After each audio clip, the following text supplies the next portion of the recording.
we here today?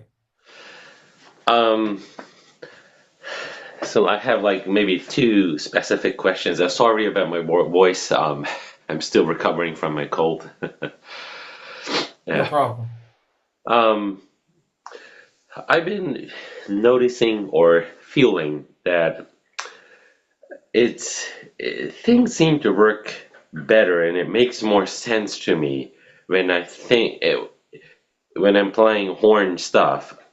If I think them as if, let's say, Pavarotti or Roberto Alagna singing them, then I'm able to play those pieces much better rather than thinking them in horn sounds or horn terms.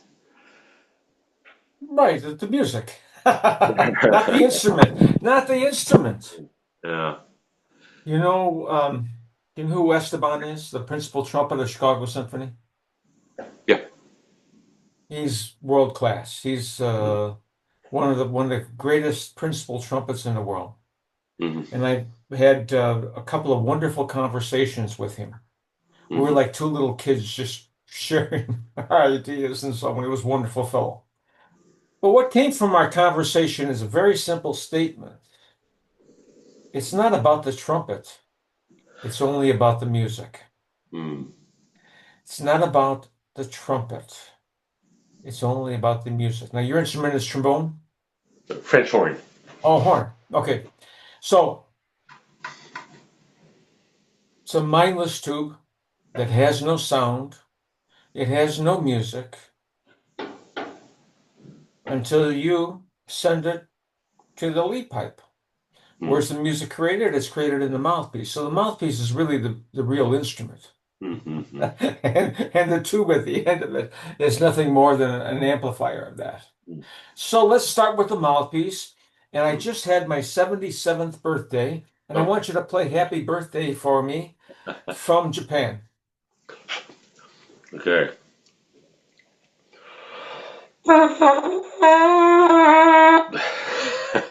So what are you thinking about right now? Tell me what you're thinking about. Yep. Wait a minute. I hope this works. Um, um, there was a brief moment where I was not sure in um, which key I should play it in. Oh, but you see, all that self-doubt is reflected. Yeah, You see, it reflected well. so Jacob says that there's two instruments, an instrument in your hands and an instrument in your head. And the instrument in your hands is a mirror reflecting the one in your head. So I'm going to ask you to play again, but I'm going to tell you that you can't stop playing. Whether it's good or bad, you have to keep going until I Okay, hear happy birthday from Japan. all right. Go.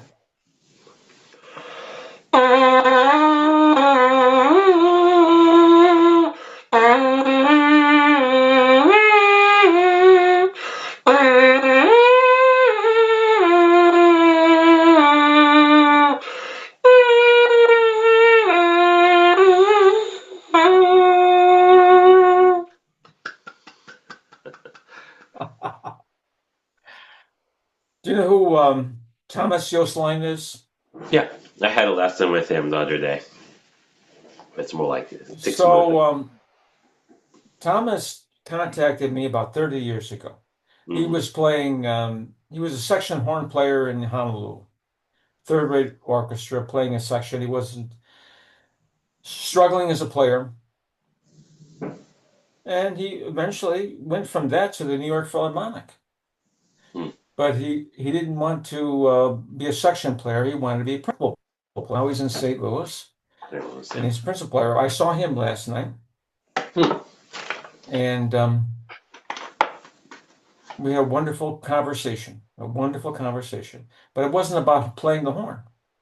It was about the music, the musical awareness versus self-awareness. Now, Mm-hmm.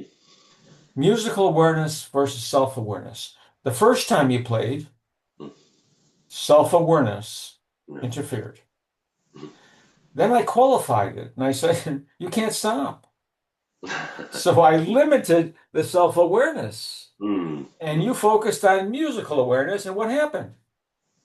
You could play, Yeah. except at the end. What happened at the end? Your state of mind changed at the end. Yeah. I probably started to wonder how long I'm going to sustain the note. Did that work for you? Did No. that thought work? No. Mm. Basil, any other thought other than the music Mm. will create paralysis. Mm-hmm. You see, the musical thought. I'm writing a very important paper right now, probably the most important paper of my life. Mm. And the title of this paper is The Mindful Brain. So we have two elements going on here. We have the intellectual mind, which has awarenesses, conscious awareness, Mm. all kinds of awareness. But we're talking about sound now. So we're talking about conscious awareness of sound. The subconscious brain is called a reactive Mm. element of the mind, of the brain. And it reacts to the conscious awareness. Mm. What happens if there is no conscious awareness? Well, we don't get a reaction. We get paralysis. We don't get a reaction Mm. because the reactive brain can't react to nothing. But Mm. what it actually does, though, is it goes into memory and tries to remember what it felt like to play Happy Birthday. Mm. Well, guess what, Basil? Feel is very weak sense. Mm. There's a priority of the senses: sight, sound. Feel is third Mm. in terms of how the brain prioritizes the senses. So when we try to, if we lost our sight and we lost our ability to hear, and all we had left was feel, well, we would struggle in the world. Mm. So it's a very weak sense, and we can't use it to reliably play Happy Birthday or anything else. So the state of mind you have to have the courage. Here's one of the important statements that I have. The music tells us everything we need to know if we have the courage to listen to its message. If we Mm. have the courage. You just played Happy Birthday and you had the courage and you did it. Mm.